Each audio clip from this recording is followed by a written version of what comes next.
On this week's episode of Circles Off, I'm going to talk about why I don't cheer for underdogs in sports. It's a very valid reason as to why I don't. Then we're going to get into tweets that trigger us. And there is a tweet this week that sent me into absolute orbit. I'm going to try to keep it together. But man, there is one that triggered me to no end.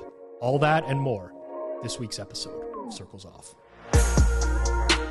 Welcome to Circles Off, episode number 84 here on the Hammer Betting Network. Rob Pizzola, joined by Johnny from betstamp.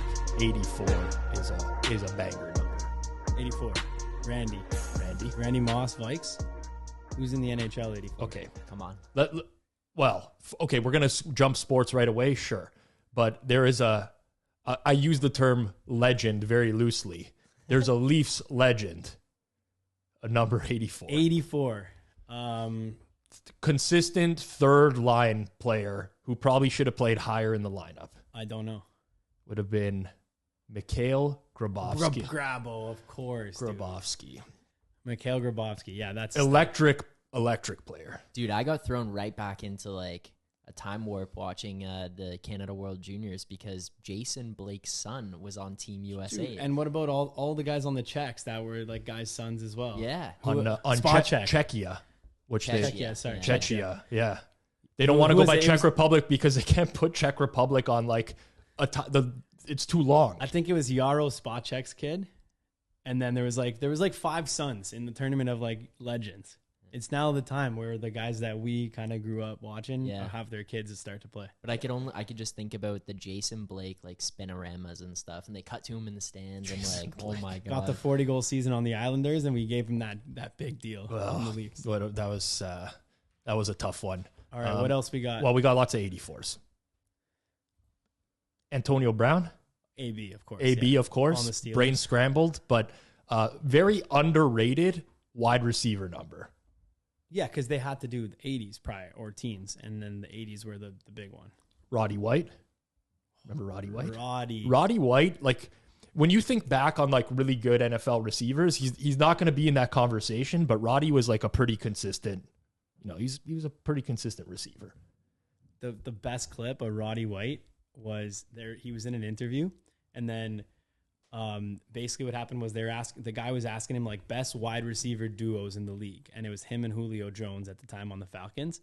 And then they asked him who's better, like you guys or these two. And I think like at the time they were like going a few nice ones, and then they go Roddy White and Julio Jones or Victor Cruz and Hakeem Nicks. And then he just looks at the camera and he's like, you serious? He was so insulted. He's like, you serious? And then he's like, the guy's like, yeah, like, who's better? And he's like, where does Victor Cruz play? And then they're like, the slot. And he's like, big dogs play on the outside. And that was it.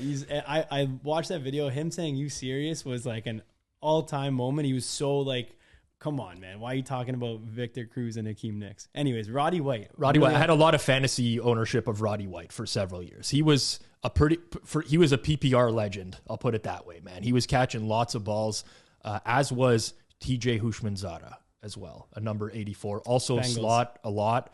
I got to see him play in person a few times, but that was like another great combo for years. Chad Johnson / Ocho Cinco, TJ Hushmanzada. Chad Johnson next week, maybe. Chad Johnson. We'll talk next week. Prince Fielder also wore 84. We haven't done a baseball player in a long time. You don't see baseball players in the 80s a lot. Prince Fielder, better known for going up and grabbing a guy's nachos mid-game. Do you remember that? I do remember that. He went to go catch a foul ball, dropped it, and then as he left, he grabbed the guy's nachos, scooped it in the cheese, took a bite, and walked back onto the field. I'm committed to making this segment longer and longer. Yeah, we still got 17 minutes to go. We still got a lot of time to appease Joey Kanish. I know this is his favorite part of Circles Off every week. Another player who was a son of a former player. Was? Yeah. His dad was on the Jays. Yeah, Cecil Fielder. Yeah. Legend. All right, another so legend. What do we got for today, Rob? Well, first and foremost, Pinnacle, the presenting sponsor of Circles Off. They are the world's sharpest sportsbook. They're now available to Ontario residents. Find out what professional bettors have known for decades.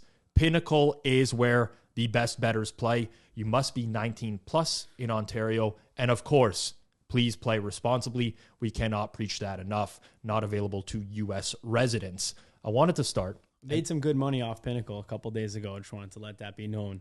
Pinnacle first to be moved. No, I didn't make it. So here's what happened. Pinnacle first to be moved on the Detroit Lions there. You can check all line history in the betstamp app. But basically what happened was after the Seattle Seahawks had won the game, we're talking NFL playoffs here, there was a scenario where Green Bay and Detroit, the game now wasn't as meaningful for Detroit. If they won, they still play for pride, but they're not actually going to make the playoffs. If Seattle had lost, they would have made the playoffs. So as soon as Seattle won, which ended up happening in overtime, the market moved, and then people had kind of bet Green Bay. We're like, okay, now Green Bay's, if they win, they in. And, Detroit, no go. Obviously, Dan Campbell, shout out our boy. He really wanted to win still. So it's not like they're not trying, and they're not playing for like the first overall pick or anything. But in the scenario, Green Bay actually got steamed, so they become more of a favorite. And then what I saw happening was on Pinnacle, all the money was coming in on Detroit. And it was pushing the line down. At one point, it hit like 6.5 for Green Bay, and then it moved all the way down to 4.5, 3.5 at one point, and then back up. So I was able to pick up some Detroit Lions bets. Yep. Root on the Lions there, and then cash with that. They ended up winning outright. Didn't even need the 4.5. I was in the same boat as you. I found it actually really interesting to follow the line movement in the second half of Seahawks and Rams, because at one point it was bouncing. Like if the Rams at one point in the live odds, the Rams were favored in the second half. They were up to like minus 135, and all of a sudden you see a little bit of a tick at Pinnacle towards the Lions because the game is more meaningful. Then the Seahawks scored a touchdown and it ticks back the other way. So there was people basically playing that game while the Rams Seahawks was going on, because that had an impact on motivation for the final game. Yeah. So anyways, sign up at Pinnacle. If you don't have an account already, just make sure you sign it up. Deposit, play around with it a little. If you're going to bet, they will have the best price. So you got to fire in some bets there. And then even if you're not trying to bet big and you just, you're a couple $10 better, you will be able to pick up some good info by keeping your Pinnacle, tab open on your screen and just seeing where that line is moving. So make sure you do that. And then one last plug here, Pinnacle customer service, some of the best in the game. All the sports books in Ontario have had, a bunch of trouble with the geo restrictions and some of the sign-up processes, especially some of the moving over. So if you do have any issues there with your Pinnacle account, you can contact us. We'll put you in touch with someone, or go directly through the customer service and you'll get everything sorted out. I want to talk a little bit about the Monday night National Championship game. And this isn't even from a betting perspective, but TCU gets like pillaged by Georgia. And I don't know where you stand on this. Obviously, I think me and you are very similar in the sense that we cheer for our bets first and foremost. Like, if I bet on something, I'm going to cheer for it. But I hate when people root for the underdog story in like tournament style formats. So we see this every year in March Madness. We see it sometimes in the NCAA playoff. We see it in sports, NBA playoffs, NHL, or whatever. Am I insane to just want to see like the best teams play the most important games? Like, this happens all the time where like, okay, like let Loyola Chicago 12 seed, like let's root them on to the Final Four. Why? So that we can see them be a 14-point underdog to like Duke or North Carolina. Like, why not just cheer for the 1 seeds to play in March Madness, especially if you're not betting on them? Then you get a good game. Like I'm rooting for Michigan against TCU because Michigan might have got smoked by Georgia as well, but they were not going to be a 14.5-point underdog at close in a title game. They still would have been a sizable dog, above 7, but agreed. But like, regardless, I never understand, like, it's this mentality of some people where they're like, they just root for the underdog. They want to see chaos. Like, I want to see good games. But what if the underdog won? What if they won? What if well, you know what? won? Listen, and that's the there is historical precedent for that. I mean, the Giants won a Super Bowl as a 13-point dog to the Patriots. The Patriots, Brady won his first Super Bowl as a 14-point dog to the Rams. So I'm not saying it can never happen, but like, I'm rooting for the likelihood of a good game. Yeah. And like, there was so much potential for this to happen. I didn't even get to watch it. And this is why I'm upset. Okay. My wife says, Rob, we got no groceries. We're going out for dinner tonight. And I'm like, no. National championship game, like, what do you want on Uber Eats? I'm going to order. She's like, no. We're going out for dinner. I want to get out of the house. I've been in the house all day. I'm like, all right, fine. So I'm like, you know, in my head, planning places where we could go out and just like sit at the bar and I can watch the game. We had been to the Keg already. So it wasn't like a couple days ago. So it wasn't an option. So I'm like, oh, you know, let's go to this other steakhouse called Chop. Not even close to as good as the Keg on record. In my opinion, I agree with you. I'm on record for that as well. But I'm like, if anyone works at the Keg and can get us any kind of contact, listen, I don't even need a sponsorship. I'm joking. I would, obviously you need a in sponsor. terms of products or like companies on my list that I'd be happy to promote in life, the Keg is very much near the top.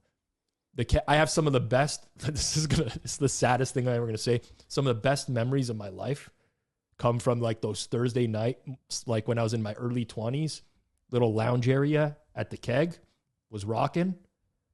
I'd go in, I'd have a French onion soup, which is amazing. Anyways, no one has any idea what the hell we're talking about. No, but like the Keg, I'll tell you guys this. When I got into the high school that I did, because it was one that you had to apply to, my parents took me to dinner. I'm like, we're going out for dinner. Go to the Keg, sit me down. You got into the high school. Graduate high school, where we go for dinner, the Keg. Yeah. Graduate university. Actually, that was different because when I graduated university, it was COVID, so couldn't go out. But like Keg before takeout. I was going Keg to takeout from the Keg. Yeah, lots of memories at the Keg. But I'm at Chop. I walk in the door. You know, Diana says to the hostess, like, table for two, and she's like, bar or dining? And I'm like, bar. Diana's like, what are you talking about, bar? She's like, they got no booths in the bar. I'm like, there's a few booths or whatever. I'm like, try not to tell her that I want to watch the football game, because then she's like, no, we're going to sit in the dining area. And I'm like looking, I'm like, God, there's no TVs here or whatever. I'm like, let's just sit in the bar. And she's like, what game is on that you want to watch? Or what? I'm like, it's the national championship game or whatever. She's like, dining. I'm like, all right. So I sat in the dining area and I'm like, all right, I'll be able to go home and watch the second half of this game. We eat dinner. I'm not checking my phone or anything like that. I go to the car. I look at the score. I'm like, didn't even get to see a second of this national championship. And I'm not going to watch a second of it. You know, I could have. TCU punted on the first drive. It was over as soon as they punted. I had Georgia spread and the under in the game. I juiced out, The under basically. lost. The under lost. I was just following that on my phone. It was going What to be number did you get on the under? 63. 0.0? 63 on the nose. Yeah. I didn't see if it was like a bad beat. That, like, obviously it was 38-7 at the half. It's 45. Some say the best number in the world pre-game on that was under 63.5 plus 100. It could only have been gotten for 1 second right past New Year's. A lot of people were sleeping or celebrating or out, but some people may have gotten that number. Some people may have. 63.5, but overcashed anyways. I don't know why people root for underdogs. To each their own. I'm sure there's some logical reason. Everybody has I want to watch good games. Is that too much to ask for? And that, again, that's not to say that TCU Georgia couldn't have been a good game in some scenario, but like I want the likelihood of there being a good game. That's all I ask for. I think it's just it can be sport or league specific. Like in the NHL, I think it's like fine to root for the underdog to go through, because if they're going through at that point, like in my opinion, I think by the time they get to the finals, like they're rocking. The difference is, like, if you look at an NHL series. But a series is different than a one game. Yeah, I guess. Like your biggest favorite in the first round is like minus 400, right? That was this one game. What did Georgia close on money line? Just over 400. Just over 400? Yeah. Powers got it 425. In between, I saw I Powers think tweet. it closed closer to 500, but in that move is not that much. Agreed. But like that's your biggest discrepancy. Like if you got your best team in the playoffs playing your worst in the NHL, it's like minus 400 series. Yeah, the finals will never be that. The gap between the teams is way smaller. But NBA, you sometimes get like a minus 1,200 first rounder. Yeah. I don't care about the seed, whatever. It's just like for me, the dream is you have your finals in any tournament type of format, and the game is a pick'em. That's the dream for me. And it comes down to the final drive or something like that. I don't want a Super Bowl where one team is a 12.5 point favorite. Like, I know that it can be close game and the underdog can win. I get it. But like, just give me something Would that's that even close be possible? Would that happen this year? So let's say Seattle plays Kansas City on a neutral. No. on a neutral. Would they be 10? I'll tell you what my numbers are. They probably would be 10. Yeah, it'd be close. So here's the thing: Seattle went to KC. Seattle went to KC 3 weeks ago, and they closed 10. So it's going to be less than 10, especially if they made it to the Super Bowl. Exactly. I always wanted a Stanley Cup Finals Game 7 overtime, double OT, triple OT. It's happened. Game winning. It's OT. happened. No, not in Game 7 of the Cup Finals. Yeah. There's been Game 7 OT. Brett Hull, double OT. Was that game? I don't think it was game Game 6. 7. Game 6. Yeah. Is that Game 6? Game 6. Foot in the crease. But like, Wait, so what are the OT winning goals? Alec Martinez, Game 5. Patty Kane, Game 6. Yeah. And there's one more. There's more, but like it's just not in Game 7. Like watching Canada in the OT in the golden World Junior. gold medal game, like World Juniors. It's like, or against the U.S. in the Olympics. Like those are the moments because like either way the team walks away with the win. Whereas like a Game 6, it's like it's still hype, but it's not the same. Yeah. No, Game 7 OT is the Detroit Red Wings have the distinction of being the only franchise ever to win the Stanley Cup in overtime in Game 7. Oh, okay. It happened in 1950 and 1954. Those are the only times. who got the G-Tubs? Oh, now we're gonna go into this. Yeah, 1950. I mean, I would probably there's been recognize. some Game 7 OTs to get to the Cup Finals, Yeah. but never in the Cup But not Final. in the Cup final. That's what I'm like. That to me is like. That's Has the there ever been an peak, extra right? innings Game 7 MLB? Didn't that happen with when the Cub? I don't know. I'm horrible. Walk it My off, memory- touch 'em all, Joe. That was Game 6 or 7. I couldn't. I can find it. Yeah. I don't remember. I'm horrible with this. Like some people absorb the info. When I was young, I used to watch like Stump the Schwab on ESPN. Oh, yeah, that show. And I used to remember I was like very good. And I would never have beat that guy, but ever, because you have the luxury of watching TV and be like, oh yeah, I would have said that or whatever. But like I had a very good memory when it came to that stuff. Now I can't even remember what I ate for breakfast yesterday. It's really sad. You also only remember a certain era. Like, I don't know shit about the NHL right now. Like, currently, I don't really know that many players and stuff. But if you give me, like, players from when I was growing up, like, you better believe I know, like, Bobby Holik. Oh yeah. So I like that. 1960, Bill Mazeroski hit a walk-off home run in Game 7 of the World Series to win it for the Pittsburgh Pirates over the New York Yankees. Is that the pinnacle of sports? No, That wait, what's Walk-off better? home run? Let's go through all the four. Yeah. What is better? So, actually, NFL's out because it's not. Yeah. I think NFL, honestly, you would have to go for a 2-point conversion at 0 seconds left. Or I guess 1 second left. Or you're the kicker and you kick a game-winning field goal. No, so okay, what's better? NFL, Super Bowl, down, so they score a touchdown, they were down 7, now they're down 1, go for 2 for the win or a loss. Yeah. So that's option 1. NBA, OT, down 2 points, game-winning buzzer Game-winning beater 3. 3. MLB, down 3 runs, bases juiced, 2 out, 2 strike. Walk-off salami. Game 7. Yeah. Or NHL, OT. Well, Game for 7. me, it's biased. It's the NHL one. Like it's hockey. Like I dreamed of scoring that goal as a kid. Like that's the goal. Like I think Joe, the guys who got the golden goal for the World Juniors all did not pan out in the NHL. Matt Halischuk, another guy, and then who just scored it? Dylan Gunther. Yeah, Gunther. Maybe he'll be okay. He's pretty sick. Yeah. I think with okay, so NFL obviously not, because it's more of a team contribution, right? Like you don't know what the play. If you're the quarterback, maybe the receiver makes an amazing. What about a Hail Mary? What if Hail you Mary. run off to? Well, even then, that's even less, I think. Okay. But like, because then it's just lucky. You know what I'm saying? Hockey also could be dependent on the goal. Like if it's an amazing individual effort and all the spotlight is on that player, that's insane. But like Penalty shot. penalty. OT penalty shot. Like that's absurd. For me, the baseball walk-off is actually the best though, because all the spotlight is on that. I mean, the NBA one too, like a 3, like everybody's gonna rush to that player. Yeah. But like, if it was me, I would want to hit the walk-off home run in Game 7 and slowly trot the bases, knowing you're gonna just get annihilated by your team It's when the you greatest touch. feeling of all It's got to be the greatest feeling ever. I don't think you can beat that. I get shivers. Like I don't even play baseball. I get shivers thinking about being in that situation. Because when that ball's in the air and you don't know if it's gone or not. And the one difference too is everyone's standing, like it gets so loud because you're watching. By the way, if these are on the road, no, road games, it has to be at home. It's got to be home. But the difference too is that like NBA, okay, you hit that three, you're doing it in front of like 20,000 people. You do it in a baseball stadium, that's like 50,000 people. Like the place is going nuts. But either way, you're a legend forever in any of these sports. Like Kawhi's shot. Except maybe a 2-point conversion. If you're just a scrummy guy who caught that, like a tight end or something, you're not going to be. What would make it even better, this doesn't happen in sports as much as it happens a lot in college sports, but not in professional leagues anymore.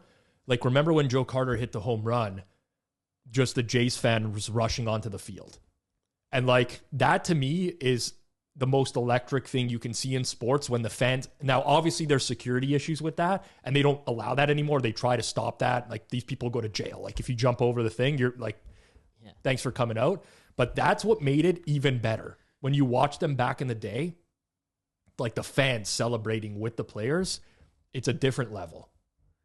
It's just we didn't even touch World Cup. We didn't touch soccer. World Cup is amazing as well, but we probably saw what would have been the best. So here's the thing, like, so for me, penalty kicks. So 2006, Italy won the World Cup. Yeah, they beat France in penalty kicks. Fabio Grosso scores the winning goal. But if you remember, what happens in that play is he starts to run, and some of the teammates go to him, and some of the teammates go in the other direction to the goalie, to keeper, to Buffon. It's not the same. It's too interspersed. That happens in hockey sometimes that just happened with the Argentina too. Like half the guys went to Messi. Right. And it's like, well, yeah. Some of the guys fall to the ground. Like they can't even believe what just happened. It's not. I want in MLB, in MLB, like everybody goes to home plate, and it's just like it's just different. I'd rather soccer be the golden goal. I don't know. I think that's just like the hockey and like basketball in me, where it's like that ends it. Like I know we got to see some like one of the most amazing games ever with Argentina France, but like the golden goal to close it off, that's like the pinnacle. Like that's it. That ends it. You know, hard thumbs. Well, I experienced Italy lose to France in a Euro golden goal fight. Golden goal sucks, man, because the teams don't play offensive. And when its next goal wins, the mentality tends to be don't give up the next goal rather than score it. Right. Yeah. Also, move NHL to playoff OT away from 5-on-5. Oh, that would be electric. Okay. Anyways, how about this? College football, one of the great. Zach might not even know this call. How about this one? The Statue of Liberty play. You know what I'm talking about. Of course. They handed off that Johnson. That Boise State is going to win. The Tostitos. Fiesta Bowl. You know that call, Zach? No. Oh, man. You got to. After this podcast, I'm sitting down with you. I'm watching the full highlights from that game. You're going to go nuts. Probably one of the greatest games ever. A few weeks ago when we had discussed what would you rather do for $1 million, we got a lot of good comments on YouTube. And it was a pretty interesting debate in the comment section. I'd be very curious for those on YouTube, which sport you would want to personally win in like the pinnacle of that sport. I think you get a lot of different Let's put a Twitter answers. poll up on this too. We can see what the votes. The NHL one, it would have to be also like 4 overtimes though. That makes it even sweeter. Like if you just win, you know, in the first overtime, 2 minutes in, it's not the same as like if the game was 2 games and you're like eating, you just ate an entire pizza at the intermission. Some pineapple, spicy pork. But I always find that hilarious, by the way, when you see the games go to like 3 or 4 overtimes and there's just a guy waiting outside the dressing room with like 20 pizza boxes in his hand. It's like, I got to get the carbs in you or whatever. Yeah, they're just drinking straight Gatorade. All right. I think we have some tweets that trigger us for today as well. Yeah, just go to YouTube. Let us know what you would pick as your sport that you would want to do it in and what fashion, or you can also let us know what you think is the most hype way to do it. But yeah, we read all the YouTube comments. I can read some of them to you guys as well. Some of the ones from the last one are pretty funny, but 2 that stand out. Mike Gee 695. I used to do real shady dealings in the Casino Windsor parking lot 20 years ago. You Canadians sure know your ecstasy and techno. Only a 10-minute drive through the tunnel or across the mighty Ambassador. That's one of them. Yes, so. The Windsor area is definitely. I mean, it's up there for the shady dealings. Definitely some shady dealings. Yes. Yeah, and then the other one, Ryan C 9888. The Circles Off Show with Rob Pizzola is brought to you by the Keg Steakhouse and Bar. For great steak, good friends. See you tonight. See you tonight. 100%. Yeah. All right, Zach, let's hit it. Tweets that trigger us. I don't know what we're yelling about! I've never seen you mad. I get peeved. Why are you in such a bad mood? What do you care? It's only a game. Why you have to be mad? They handed off to Johnson and Boise State is going to win the Tostitos Fiesta Bowl. That's a great call. Like, especially because it's Tostitos Fiesta Bowl. It's Like so that call lives on. Tostitos got the money's worth for that sponsorship of that bowl game. 100%. Is that? All right, Do you know who the commentator was for that? No, but the guy who ruined the guy's proposal after this. Zach, you don't even know what you're in for when I show you this after. Oh, God. So It's Tostitos. the greatest like last 5 minutes of a game, and then afterwards, the guy who got the winning touchdown proposes to his girlfriend, who's the head cheerleader of Boise State. No. And the commentator ruins it right before he's about to propose. This is Dude, it's an against unbelievable Oklahoma, moment. right? Yeah, it's Okay. Adrian Peterson. Yeah. I remember. I was in my Let early me show 20s. Zach. Let me show Zach. I gotta show him after. I Okay, really want to show. we'll show Zach afterwards. There's been some epic calls. I remember back in when I was growing up, Gus Johnson was the best, man. Gus Johnson he would always somehow get the best games that came down to the wire, and absolutely electric calls. Electric. All right. Tweets that trigger us. Someone who's not electric anymore in the booth would be Tony Romo. Oh, I still like him.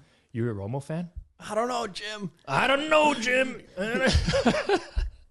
Okay, here The ball, I didn't pop out. I don't know, Jim. That's all he says now. before we get in, when Romo came on the scene in the booth, everyone loved him. I still like him. Okay, so the best part about Romo is when he came into the booth, he started to do things that no other analyst did, which was call out the exact play that was about to happen. He'd be like, Jim, is audible, or switching to this, or switching to run to the left side, and he was like always right. Yeah. And then over time, it just got annoying. Now I feel like Romo he's at the point where he's like, it's a mail it in special for him. I don't even think he preps for these games. I honestly don't know.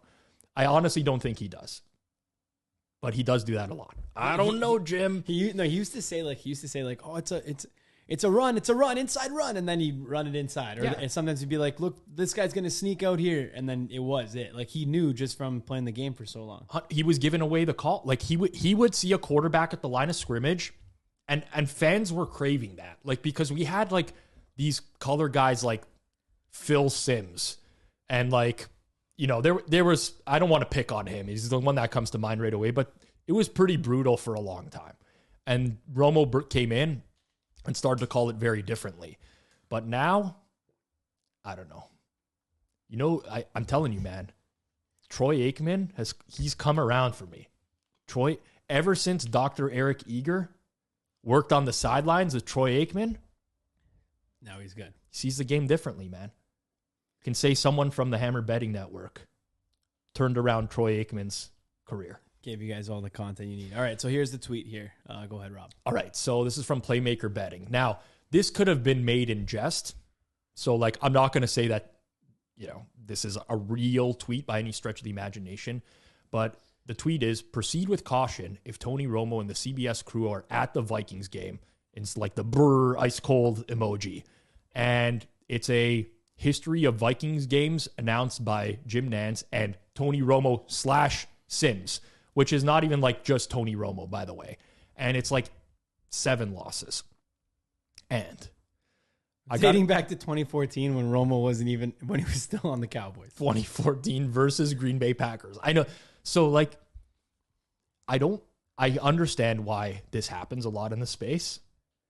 These types of things like get clicks. Someone definitely talked about. Would have been great if it was 2014 versus Dallas Cowboys. Imagine and that was hilarious. And they included the ones of just Romo at the stadium.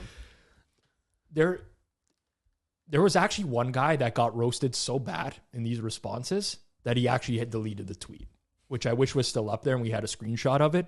But people take this stuff seriously and think it actually matters. And I understand that the content space is like, you know, it's driven by generating clicks and so on and so forth. And this tweet actually might be made in jest, in like entirely as just like a joke. It's like a cold face emoji. Like it's obviously not meant to be taken seriously. But so many people actually believe this stuff and talk about this stuff like it's a thing. I know firsthand with my inner community of friends that they do this stuff. They actually bet it. They'll be like, oh, have you seen this? Have you seen this team's record in prime time? Dating, they're like 0-8, their last 8 games in prime time. I'd be like, okay, buddy. The first game that in this 0-8 prime time was in 1982. What the hell does that matter? Like, why do people take this stuff seriously? But if the QB alone was 0-8 in prime time, do you factor that in? Well, so what I would do, and this is actually a very good question. What I would do is I would look at that. First of all, you have to understand you're dealing with an 8-game sample. That doesn't mean that it's meaningless, by the way. A lot of people just dismiss it and they say, oh, the sample size is too small. That does not mean that it's meaningless. But there's obviously, you can draw conclusions with much less degree of certainty when you deal with small samples of that. But I'd look at the quarterback's performance in those spots relative to other performances. And then I would ask myself, is there something there specifically with this game? Like, try to develop a hypothesis as to why this might happen in these types of situations. An example, Jared Goff, cold weather, right? A lot of people are like, oh, Jared Goff can't play in the cold. His numbers suck. Okay, most quarterbacks' numbers in the cold are worse than in a dome. Obvious reasons, like you're not affected by the elements, right? But Jared Goff's drop off significantly more than an average quarterback. But how many games? We're talking about small samples, like 18, 20 games in a lot of cases. That's not insignificant, but it's also not something that you can say, okay, this is for sure correct. That's one of the challenges with betting on sports, especially the NFL. And it's why there's so many different processes that work for different people, because there's no real answer to whether that's valuable or not. So let's say Mike Trout is like 8 games versus Kevin Gosman. Here we go. Batter versus pitcher. And he has he's call it 12 for 24 with 8 homers in 8 games. Do you factor that in or no? You just ignore that? So I think that I personally did not. When I would model baseball, I was not using anything batter versus pitcher related, because you can lump Kevin Gosman, for example, into a different style. Like, you can make that sample bigger by looking at the type of pitcher, how hard he throws, what his secondary pitches are, and you can expand that sample. So now you can say Mike Trout does this against guys who predominantly throw a splitter as their second pitch or whatever, right? Like, I always look for ways to expand the sample. Could that? What if it's just he reads that pitcher's mannerisms and pitches a little better, and he's going to be better versus? Because this is the best thing about betting sports, though, is people can draw their own conclusions based off of the data, and maybe there's something to that. Maybe there is. When I played hockey, we had there was a goalie on my team that was unreal, one of the best goalie in the league, and in practice, I would literally tell him dude, I'm lighting you up 5-hole. And I would score on him on practice every time 5-hole. If we had a penalty shootout, I'd go fake him out 5-hole. And it was I'm better versus that goalie in shootout than I am versus our other goalie who was significantly worse. Why? It happens. It's a real thing. For me, I mean, listen, I never played sports at an elite level. I played rep hockey, rep soccer, or whatever. But I agree with you that there's always even from a team perspective, when I played rep hockey, there would always be the first place team, and you'd be like, how are these guys in first place? We always play them well. There's certain things that maybe are not, there could be styles make matchups, right? Happens in golf with certain courses, for example, right? MMA, certain guys who just, he's not going to beat this guy, but he'll beat every other guy in the division. And honestly, in my opinion, anyone can disagree. People take hard stances on this stuff. And I'm like, people take hard stances in society. I talk about this all the time, right? There's an extreme point of view on everything. For me, develop your process. If it works for you and you're winning over a long-term period of time, getting close, then just go with that process. But someone else can believe everything is different and still be able to win. These are not mutually exclusive events. You might think batter versus pitcher is important in baseball. I might think it's meaningless. We might both model games and still both be able to win. Yeah, I know. It's definitely possible. I'm always thinking like, okay, this one we put it on tweets that trigger us because it actually has zero meaning. Like, yes. Like legitimately, like the broadcast crew that's coming obviously doesn't matter. But there are no, like, come on. Well, maybe it does though.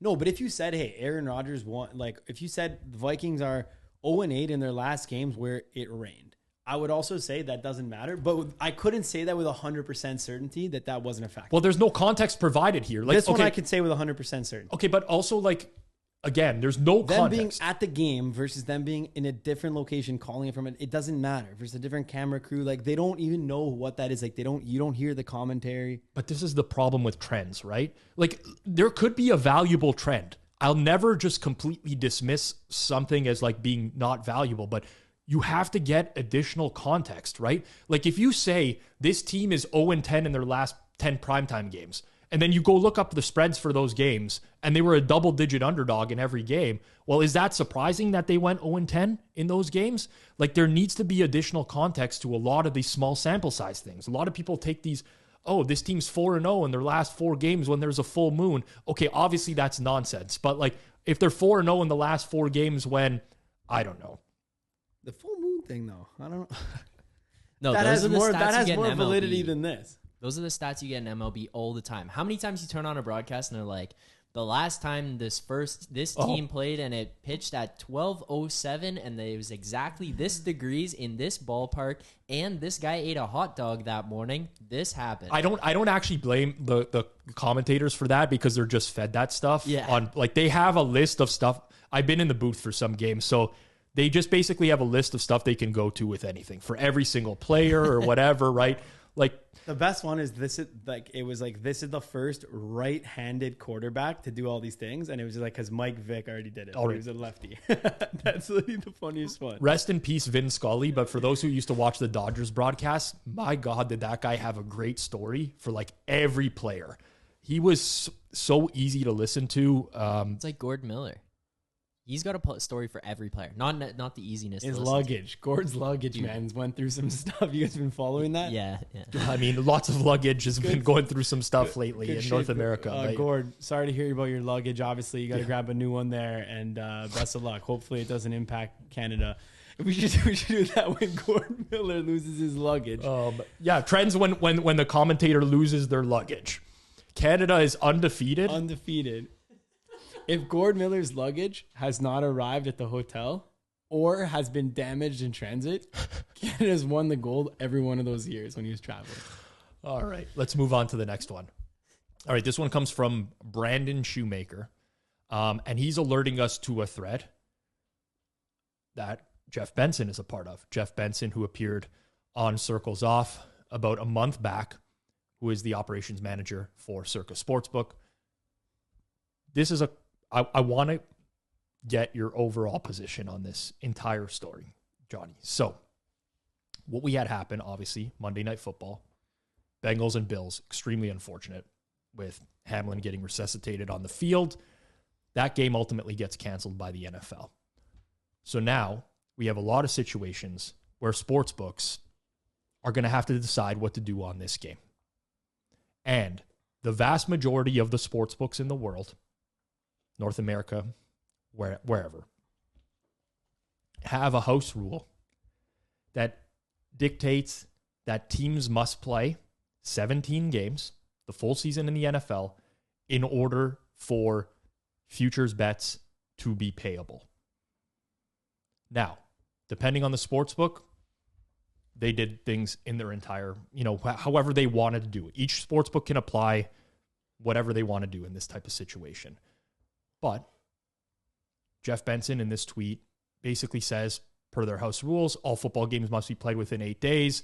They were leaving the bets open. They were going to decide what they were going to do with the bets that were open here till the NFL decided. If you scroll up, Zach, to Brandon's actual tweet, I'll read it out loud. The comments in this thread are insane. Imagine staking real dollars on something and not understanding the rules. Unfortunate situation or not, house rules always apply. Grow up and understand the entirety of your risk before taking a position. Hashtag tweets that trigger us. I got into an argument on Twitter with fellow Hammer Betting Network content creator Jeffrey Feinberg, friend of mine. And he was in the mentions of Jeff Benson for this one as well. I think this is obviously extenuating circumstances because you have a situation here where the Bills and Bengals already hit their season win total over. This is what causes... Regardless of the outcome of that game, yes, that was canceled, they had both already ellipsed enough wins in the bank to hit the over on the win total. So it was a unique situation here. I would say that. For sure. My personal position on this is I hold sportsbooks accountable for their house rules. Okay? So there are people that got screwed because their bets rightfully would have won. However, what people fail to realize in every circumstance here is that there's another side to the story. And there's people who had the under in this that are getting refunds per the house rules. Okay? And like the whole mentality, sportsbooks are in it to make money. I am defending a sportsbook in a sense, and maybe I view this differently because I've consulted for sportsbooks in the past. But if the rules are laid out, plain and simple here, this is what needs to happen in order for a wager to be valid. All that I personally ask of the sportsbook is to just follow the rules that they've laid out. I agree. Like, that's it. And I understand that there's people upset, but there's people that get a benefit here. There's people who bet under on the Bills and the Bengals, and they get their money back when they would have lost. It's not like the sportsbook is just up and choosing to take everybody's money. That's not what's happening here. And again, if this happened 15 years ago, social media, but also just like pre all this bullshit of refunding everybody for everything, this is a non-story because this was the expectation. But now the expectation is very different because of what we've talked about before. Devin Booker gets hurt. Time to refund some bets. And people have this false expectation of what should happen. You want to know the sportsbooks I dealt with growing up? I bet at 5 Dimes growing up. An offshore sportsbook. Rest in peace, Tony. Tony was the guy at 5. His real name wasn't even Tony. He just went by Tony. This is the type of sportsbook customer service I got when I was growing up. Teddy Bridgewater dislocates his kneecap. Gruesome injury in training camp. Like, people on the Vikings were literally throwing up on the field. Bad injury. I'm working at the time. My immediate reaction, whether this is, unfortunate for Teddy Bridgewater, good young quarterback, right away, I'm like, I got to find a spot that still has Minnesota Vikings season win total up. 5 Dimes. Boom. Under. Boom. Under again. Under. Just betting under over and over. For how much? Whatever the max was, not that much. And honestly, I'm in my early 20s. I don't know what I had in a 5 Dimes account. Maybe $5,000. They're sitting in my pending wagers, as they were for a lot of people. This isn't just because of, obviously there was other people doing the same thing and betting much larger than me in all likelihood. But Tony starts to make the rounds. Tony starts, the guy who's running the operation, not like a regular customer service agent. Tony starts to make the rounds into people's chats. And he makes a round into mine. Says, hey, what's going on with this Vikings stuff? Like, quarterback is hurt. I fired on the under. Took a shot on the under. He's like, okay, you got 2 options here. I'll never forget this till the day I die. You have 2 options here. And this was his standard delivery, not to me, to like everyone. Option number 1. We can void all these bets, and you're welcome to continue betting at 5 Dimes. Option number 2. We can void all these bets, and you're no longer welcome to bet at 5 Dimes. That's the customer service that I dealt with when I was growing up. And guess what? I would say, fuck off. This is not fair, Tony. Like, what the fuck is this? And he would be like, guess what? Life ain't fair. Like, he would tell me that straight up. You don't want to bet here? Go somewhere else. But now there's such a competitive environment with all these regulated books, all looking for increase their market share, that everyone is just like going out of their way to do stuff from a marketing perspective. And honestly, just follow the house rules. That's my 2 cents. You lay out house rules there, just follow them. I think there's the one story with Tony that I heard wasn't my story or anything, but essentially, like, there were screenshots with the chat where, like, yeah, this is Tony, and they're like, hey, can I talk with the boss, please? Like, can I please speak with your manager? And he's like, you are talking to the guy running the entire thing. Like, what do you want? He's like, oh, I've been limited. Like, it's not fair. Like, my limits are down to 500. And he was like, your limits are now down to 50. Want to keep going? The most memorable Tony moment was not with me. It was from Vegas Wager a long time ago, no longer on Twitter as that name, or maybe on Twitter as another name or whatever. I think it was Vegas Wager. My memory, again, is shot. But this guy kept smashing one side in the Puppy Bowl. The Puppy Bowl. This goes on before the Super Bowl. This is a bunch of dogs playing football. And the limits at 5 times are like $20 on this event. And one guy is just ripping one of the sides over and over, and they're moving the line, and he's just ripping it. And there's like I wish the DM still existed, or like the screenshot, but it's like Tony popping up into this guy's thing, like, hey man, what's going on with the Puppy Bowl? Like, inside info, question or whatever. It's fucking dogs playing a game. And that is one of my favorite. But you know what? I look back on it in hindsight, and Tony has passed, but like, that guy was a absolute legend. He did, like, he kind of actually treated people fairly, like, in a way where it was like, yeah, he'd void bets if you took advantage, but then, like, he wasn't going to scum you on something like this. You know what's way better than just being like okay, industry wide, I won't even call it an epidemic, but happens a lot, is obviously the limiting of sharp players at recreational sports books, right? That happens. We know it happens a lot, but it's usually like some sort of weirdly worded email that you get that's just like, kind of just like, not really explaining anything. Or you don't even get an email. You just go to place a bet one day and it says, this is above your limit of whatever. You're in a maximum wager on this is that. At least Tony would say to you, like, dude, you're taking us to the cleaners. Like, we don't want your action. Your limits are this. Like, I rather... You literally say, go play somewhere else. I respect someone who just tells you to your face.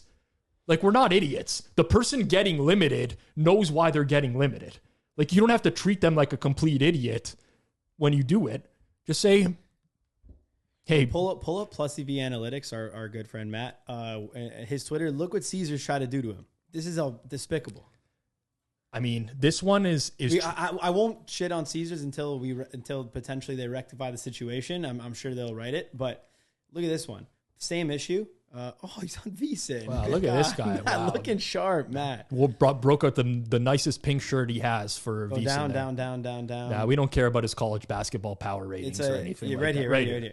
Okay, so he had bet a bunch of exact season win totals. And if you look at this is Cincinnati Bengals win total. So they ended up with exactly 13 wins, and it could have been 14 had they won. Am I correct there? Yep, I think so. So it could have been 14 if they... Oh, no, sorry. Yeah, was it their exact record? Did they go 12? Did they win 12 or 13 on the record? Just Google that quick. 12-4. Okay, so they won 12. So basically what would have happened is they would have either won 12 or 13. Okay? So what happens is you look at Caesars here. House rules are if you don't play 18, they void the whole thing. Matt here had bet 14 exact and 13 exact. And if you look what happens, top corner, the 14, which was unattainable, is marked as a loss, loser. The 13, which if they had beat the Bills, which they were a live favorite to do so, is marked as a void. In this market, we can assume what happened is that these guys either voided 13, paid out 12, voided 13, and then marked the rest as losers, or voided both 12 and 13 and marked the rest as losers. But that's not right. Like, the terms are, if they don't play 18, then you void all of the bets. So if you have 14 there, that's void. Just the same way, if you have one win, that's also void. People place the bets in some scenarios taking into account that these are the rules, right? Like, if you place a bet on a player to lead the league in passing yards, and it says must start week 1, and he doesn't start week 1, starts week 2, and then leads the league in passing yards, you don't win. Like, that, you have to just be like, it's ridiculous. So what should happen here by Caesar's House rules is that everything should be voided in this market. Every single bet that should be made should be voided in this market by their house rules. Now, listen, I've been, like I said, I've said this multiple times before, consulted for many, many sports books, including trading teams. I can almost guarantee that this was not malicious and it was just a fuck up that will be amended. However, the fact that it happens is still not acceptable, period. And it shouldn't have to be on the player to contact the sports book to get something like this amended. So the software in place for this kind of stuff needs to be better overall, but I would be very, very surprised if it's not amended. It just sucks that you have to go through that process. Now, but it's like, are they even going to, like, they got to avoid this and then readjust them for every single person? Like, this is, of course, sometimes it's ridiculous. Like, the amount, and I know there's technology constraints, and I'm not trying to get mad if something is if there's a mistake, but this wasn't a mistake. Like, they graded this as a certain thing that was against their house rules. It's like, you gotta go by the house rules, or if you want to go more favorable, to do a gift to people like the Devin Booker refund, and you want to say, hey, we're voiding everything, but since the Bengals have already gone over, we're going to pay that out, but we're still voiding your under.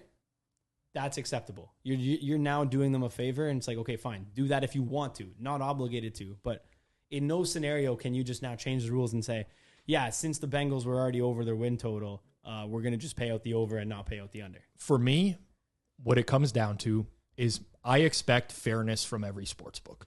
We did an episode probably a long time ago, prior to us being on YouTube, when we were just on podcast format. And by the way, you can get Circles Off in podcast form on Spotify or Apple Music as well.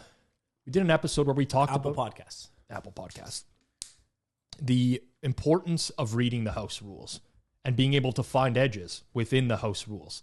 Lots of times, some sports books are different from one another.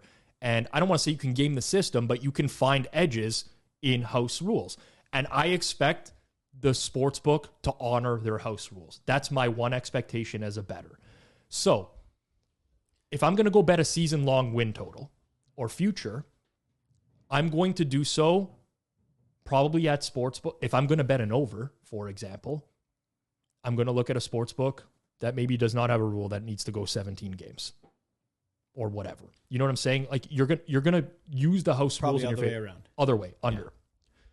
But that's what I'm saying. Like, you can bet at different books. You can do different things and bet in the best place possible, for one.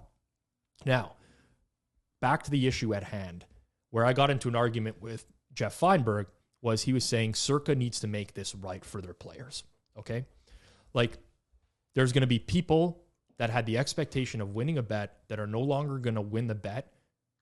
Give the guys a credit, a free bet or something like that. And to my answer is, Circa, like Pinnacle, Sharper Sportsbook, tend to take bigger bets than other books. Imagine offer bonuses. Imagine I played a $5,000 bet at Circa on the Bills season win total over. And they came back to me and said, hey, Rob, according to our house rules, I'm going to have to void this bet, but here's what we're going to do for you. We're going to give you a $100 free bet. I would be more mad at that than I would if they just canceled the bet. And said, I'm not exaggerating. I would literally be more upset if they did something like that than if they just canceled the bet. I know you, and I know you actually would be more upset at But like, I don't know if you would be, but like that's I would be like, okay, like I would obviously wouldn't be more upset. I would still be upset, but I'd be like, okay, sure, at least I got like a couple bucks. that to me is the ultimate spit in the face. I know Like you, that's and someone I just know you wouldn't even use spitting that free bet. directly in your. That would be the end of my relationship with that sports book. Period. So you got to do things based off your clientele as well, right? It's different. For example, if I'm going to a more recreational book and they only gave me $200 on that future and they said, hey, Rob, you know what? Our house rules dictate that this is going to be canceled, but we will give you $200 in bet credits. You need to roll it over X amount of time. I'd be like, okay, you know what? That's somewhat fair. I can live with that. But each individual sports book is going to make a decision that's right for them. And for like Circa to just be doing stuff like that doesn't really resonate with their clientele, in my opinion. But regardless, it doesn't matter to me. It's all I ask for. And in my opinion, all any bettor should really ask for is that the rules are applied to every person in the same way. That's it. You know what you're betting. You know when you win a bet. And if you found like a technicality in the house rules where you can exploit that, and you go and hit it, the sports book honors it and pays it out because it's within the rules. That's all I ask for. Now, is the 17-game rule a little bit archaic and like prehistoric? Probably honestly is. Not really, because during the last couple of years that did come into play. COVID when they were seasons. canceling games. Yep. They canceled games obviously, and then it was just like you needed to have something in play where it's like, hey, if you don't like, you can't bet a season win total and then expect that there would be no way you could ever play an over then, because there was a legit chance that they're just like, yeah, well, it was a 60-game season, but now we're going to do it as a 48-game season because too many games got canceled. So we're just going to keep playing it. There was scenarios where the books had outlined like, okay, this, instead of doing win totals, we're doing win percentages. Right. You know? I mean, listen, for this, we'll end this one in a second, but if I were managing a sports book and this happened, I would apply the house rules. First and foremost, I'd let everyone who knew that was affected by this bet that we're applying the house rules. We're probably going to lose some business because of people who are going to be upset. But guess what? They're probably going to go to another sports book and have a shitty experience. They'll be back in the future, is what I would tell my team. But I would re-examine the house rules. And I would say, there's no reason for when an NFL future, any future happens, as soon as that hits, it should just be paid out, in my opinion. The over should be settled as soon as it goes, and the under should be marked as a loss, and that's it. Like, there's no, like, I get it. So you're saying you bet Tom Brady over 30.5 touchdown passes. If he gets to 32 and doesn't play 3 games, you should still pay it out. Yes. I think that's fair, but it's got to be in the terms. Agreed. So I would just I would reevaluate my terms as a sports book and say, guys, you know what, team, guys, gals, whatever, this doesn't really make a whole lot of sense anymore. It's going to lead to a lot of problems down the road. We're just going to keep getting this problem every single time this happens. Let's institute a rule that we're just going to pay out the future as soon as the over hits. Overs will be graded as a win. Unders will be graded as a loss. Yeah, also, I got a beef to pick here with the sports books. When a bet grades, pay the guy the money right away. Why are you holding on to that for 3-4 hours? Like, you're just losing yourself money because that guy now doesn't have the money in his account. Like, if a couple books do this really good, and some are behind the times. What I mean by this is, like, if you have the over in the Bills game, 46.5, as soon as they score that extra point to put it up to that total, that's half a point over, return the money in the account right there. Because what happens now is that guy has money in his account and he has a chance to bet more and potentially have more action at your sportsbook, increase your total handle, whatever you want or are trying to get from it. But like, by not paying that out until like end of games or sometimes like an hour after the game, it's like, I know the majority of people I know who bet recreationally will have $100 in their account or $200 in their account. And by 1 p.m. kickoff on Sunday, all of that money is in play.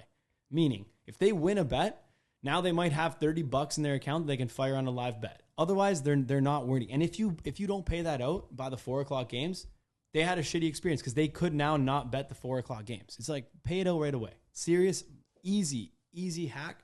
It's going to make extra money for the sportsbook and give the players a better player experience. Agreed. Final one. Oh boy, did I have to hit the mute button a lot this week. I tweeted, I love Scott Hansen. He really does a great job. But the lack of gambling knowledge really hurts in situations like this. I'll explain the situation. That final play in Miami deserved more coverage.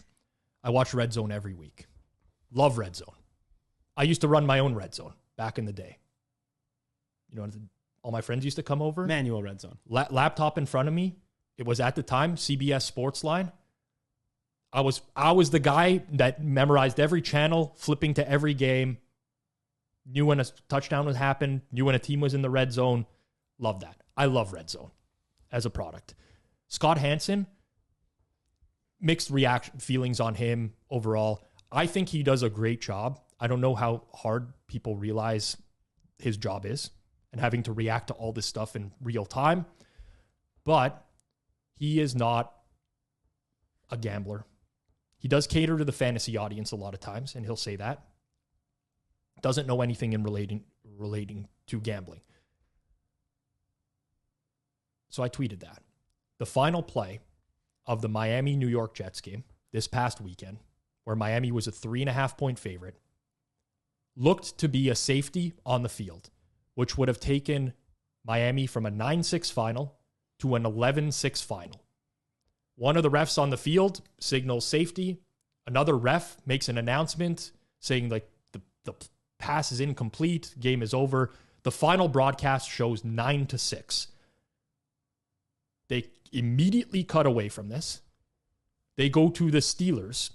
30 seconds left in the game, beating the Browns 28-14. The Steelers are now officially eliminated from the playoffs by this Dolphins win. They cut to show us the end of this game, and everyone who bet the Jets and Dolphins game is mad scrambling to try to figure out what the hell is going on. And my only point was, well, the reason why was because the Jets close as 3.5-point dogs, meaning if they got the safety, you lose your bet. If they got the safety, you win, and vice versa if you had Miami. Exactly. And massive play. Of course. And I'm just saying, when you run a broadcast like that, when you run Red Zone, cater to your audience. And there, of course, are going to be a minority of people that watch Red Zone that don't bet and don't play fantasy. And I think that's an extreme. No, there's very few people. Extreme minority. But you can explain the situation and why it's important.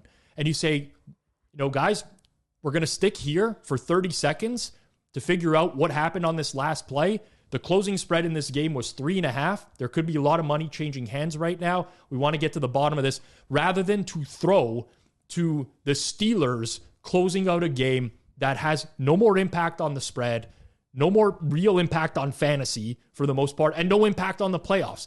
This is my point. But if the Steelers were like driving for a game-winning field goal to put them in the playoffs, then you got to switch to that, obviously. Of course, you got to play the situation. And honestly, Scott Hansen, I think there's a big production crew associated with this. And you hear Scott on a weekly basis of like, hey guys, let's go to this game. Hey guys, let's switch back here. Guys, don't leave this game. Don't do that. Like he's dictating a lot of what's happening there.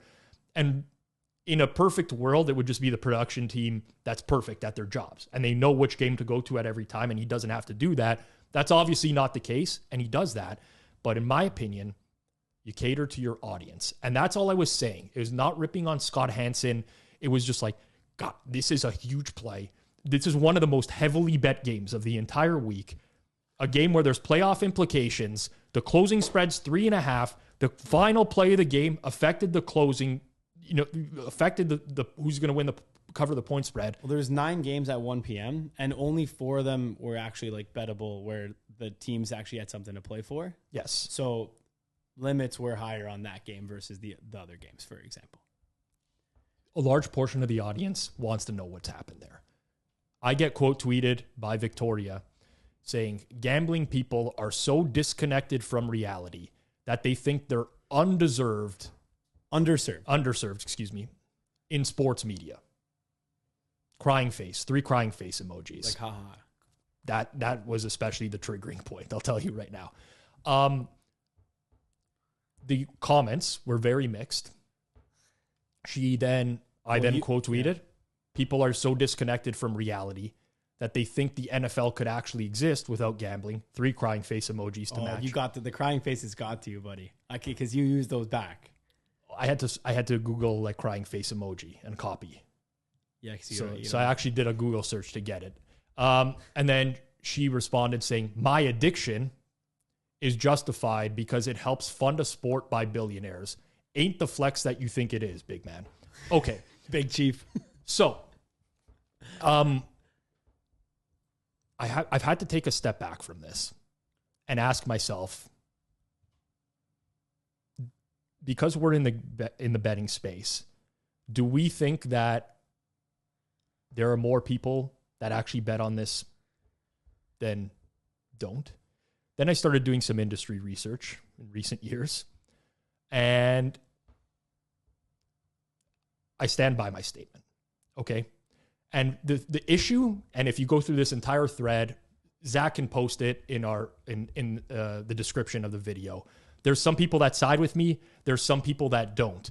A lot of people that don't think that sports betting started in 2018 with the regulation of betting. Yeah. And they're like, oh, how did the NFL survive up until 2018? And it's like, do you think people didn't bet on the NFL prior to 20? And do you think that fantasy sports is not driving this? And by the way, like there was one guy that responded to me like, oh, I play fantasy sports for free in my office. It's like, guess what, buddy? You're part of the 1%. Wait, but that's still fantasy. He's still watching for fantasy sports. But he's saying, I'm like, fantasy sports, in my opinion, is just another form of gambling. People are not doing this for like the love of fantasy sports. They're doing it because they want to win. Bro. Like, there's no one that watches NFL. Okay, sorry. How about this? Minority. I don't want to see no one. I'll even go. And I'm so rattled. I'm dropping the espresso cup. Okay, so if you include regular betting, okay, survivor pools, pick'em pools, office pools, stuff like that, daily fantasy, regular fantasy, and just like betting amongst buddies, right? So if you take out all of those and you say someone is watching a game just because they love that team, I would say that's a small percentage, definitely below 25% of people are in that scenario, okay? However, to Rob's point, which hasn't been made yet, that would be for regular NFL games to watch their favorite team. If you bring that over to red zone, that's less than 1%. Less than 1% of people watching, and I know it seems extreme, but actually think of it. How many people watching red zone, just the touchdowns and scores, do not have any of those things I mentioned on the line? I agree with you, man. But like, if you're a diehard Vikings fan, your dad was a fan, your grandfather was a fan, you love the Vikings, you watch every single game at you watch the Vikings, and you just happen to not bet, fine. But you're not watching red zone. You're watching the Vikes game.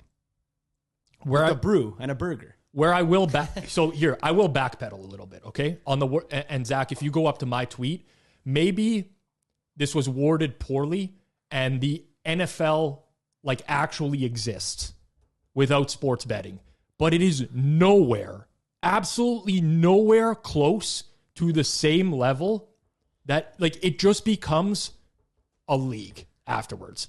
And there's nothing stopping like another football league from even being bigger than it. Like if you could not bet on the NFL or play fantasy sports, but you could bet on the CFL and play fantasy CFL, the CFL would be bigger than the NFL. Yeah, I actually agree with that. That's my point here. It's actually crazy because people would be like, no, you're delusional. Are you kidding me? It's the NFL. But it's like, actually, if like maybe not in the first year, but as time progressed, if you could not bet or have any of those things I mentioned, no pools, survivors, pick'ems, people would then have to just switch over and like a different thing. I just know this one sent the NFL did not exist before 2018. So true, bestie. Like it's like, oh yeah, gambling just created in 2018. Do people realize how much money was bet in the offshore, like illegal but betting just go markets? Look at illegal betting handle in California. That's it. It's all you need to know. There's no so betting doesn't exist in California or Florida or Texas. So Texas, they don't bet on Texas A&M games. These types of things send me into orbit because you're now dealing with a population that's going to be exposed to this tweet that has no fucking clue about betting. And this is what really gets me, because now you're just arguing against people who are completely not qualified to talk about this.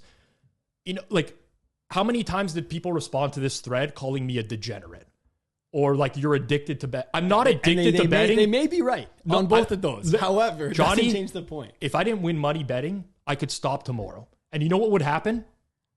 I would stop. I would not watch nearly as much NFL as I do. Why do you think I watch every primetime game and every single Sunday? It's not for the love of the sport. It's for the love of making money. Okay? That's why. Why are people? No, bro. We are both degenerates. We would still bet if we didn't like. We would just bet on another thing. Yes, we're both wired. Like I would just bet. Me and you would just bet. But it's a means to an income for me. Like it's not. Guys, like I actually don't need to bet. I bet because I make money betting, and like why would I not do that? But like, if I was losing all the time, I personally, and I don't speak for everyone, there's people out there that are addicted. Don't get me wrong. Like there's people out there that this is a problem. This is why we do stuff on responsible gaming. Like it matters. It's important to me. I get that. But like, I don't need to bet. If I'm losing money year after year, I can easily just stop and say, this is not worthwhile to me. And I will put on a sporting event every now and then. But I'll tell you this, it's going to drive down my engagement for every single sport, especially the NFL. Look at these Thursday night games I'm watching this year. The fucking Denver Broncos 12-9 final score against the Indianapolis. The worst fucking game imaginable. And I'm glued to my seat watching that because I've bet the side. I've bet the second half total. Look at Georgia TCU on Monday night. Who is watching that game straight through the end? I'll tell you, the total was 63 in that game. It came down to the wire. Every single person that's not a Georgia fan that's watching that to the end has something in play on the total in that game. Don't even try to tell me that the engagement on that game, the ratings on that game are anywhere fucking close to what that is without sports bet. Like this is the most, like, again, I'm involved in the betting space. I get it. We promote sports books. I get it. There's people out there that see all these sportsbook commercials and they're like, oh, betting is ruining everything, as if they weren't going to complain about the other commercials that are on TV. I used to watch beer commercials at every single commercial break of the NFL, and I'd sit there and be like, not this fucking commercial again. Like, and I get it. People are upset because it's all betting commercials now. Deal with it. Like you were upset about the other commercials prior to betting. Now you're just moved on, and this is what is driving engagement in sports. The leagues know this. Like the NFL knows this. So my entire point was you are doing an NFL Red Zone broadcast. Cater to your audience. That's all I'm saying. Just cater to... This is Media 101. Like this is 100%... Like everyone in the media is catering to their audience. This is the goal. Drive engagement. And if I have to flip away from Red Zone to go to the end of the Dolphins-Jets game because nobody has any fucking clue what's going on, that's hurting their viewership and their engagement. Do you think the people at Red Zone want that to happen? They absolutely do not. And I can't even believe the arguments I'm getting into with people. I got to a point where I'm just muting everyone because what's the point of just yelling into the air? You're a degenerate. You don't know about this. Oh, of course. What happened prior to 2018? So on, as if gambling didn't exist forever. Like people have been betting on this league forever. Literally forever. So enough of the stupidity. Like no one's watching these Thursday night football games if they don't have a fantasy player involved, or they don't bet a prop, or the game side and total. Like, what do you think the viewership looks like if that doesn't exist? Please, like, pull your head out of your fucking ass. Seriously. It's so dumb. This argument is so dumb. That's it. I've said my piece. You see, it's tweets that trigger me for a reason. Obviously, I'm very triggered by this. It is so dumb. You know, you want to watch the standalone game on 4:00. You're probably doing that because it's your favorite team, or like that's how you consumed football forever. My dad, for example, my dad's not watching Red Zone on Sunday. Doesn't bet on the games. He doesn't play fantasy football. He wants to see his team play, or he wants to see the national broadcast, and like he wants to watch a game start to finish. Okay, there's people that exist like that. I'm not suggesting that they don't. That is the minority of people that are consuming this product. The vast minority. Like, honestly, put a number, a percentage on the viewership of the NFL that is betting or playing fantasy. How can you not say it's like 3/4 of the audience?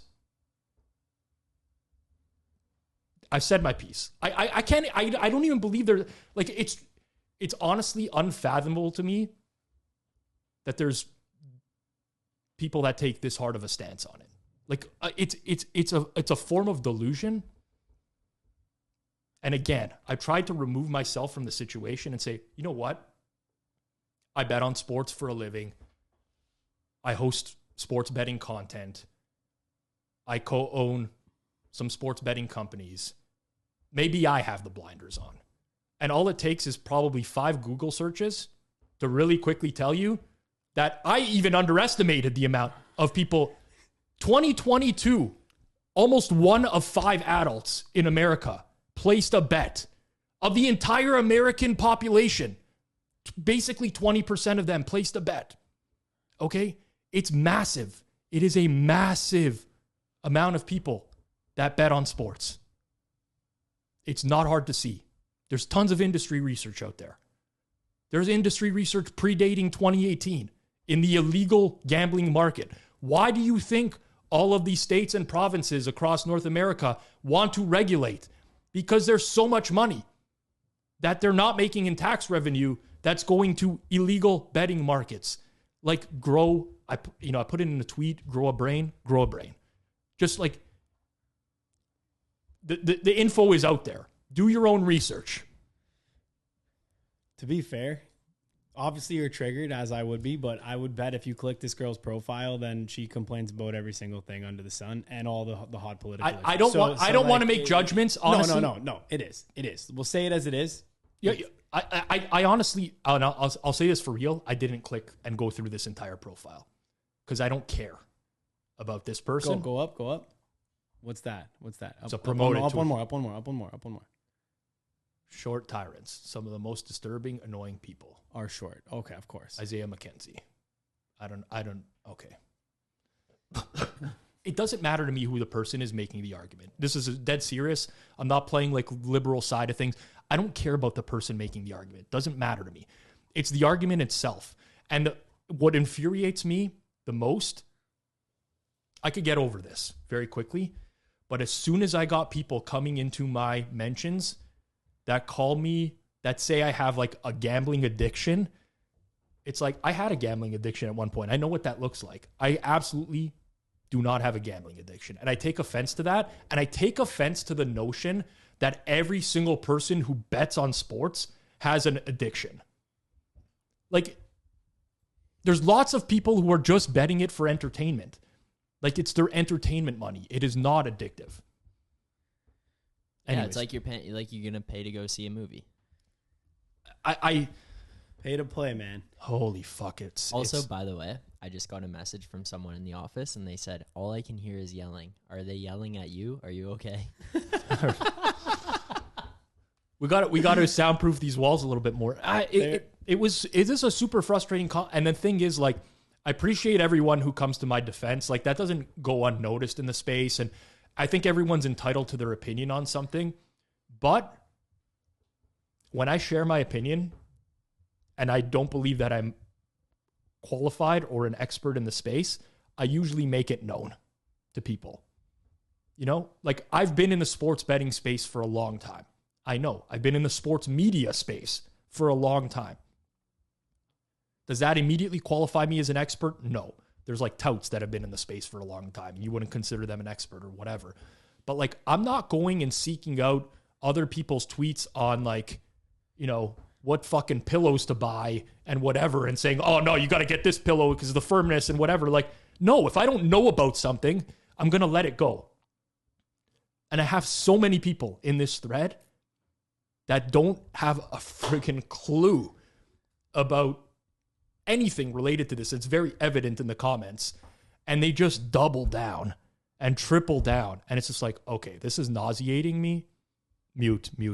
So that's where I'm at right now. I actually don't mind events like I know I'm very upset and triggered by this, but it's a good way to get this negativity out of my life as well. When I can go on these like 300 person muting sprees, it does make me feel better. Some other news before we close off the podcast here. I saw a tweet from like a card collectibles account that was retweeted on my timeline, and it said, think you're having a bad day? Somebody bought this Derek Carr rookie patch auto for $500K, and it was literally Vegas Dave holding up the card. The collectibles account didn't even know who it was. They just put it up. It was Vegas Dave. Vegas Dave, man. Prime real estate at the Cabo Airport. Vegas Dave. That's what you see when you get on off the planes at Cabo. Big ass picture of Vegas Dave. All right. Well, we'll close off there. This has been episode 84 of Circles Off. If you have some time, just message Rob, see if he's okay. And we will see you all next week for episode 85.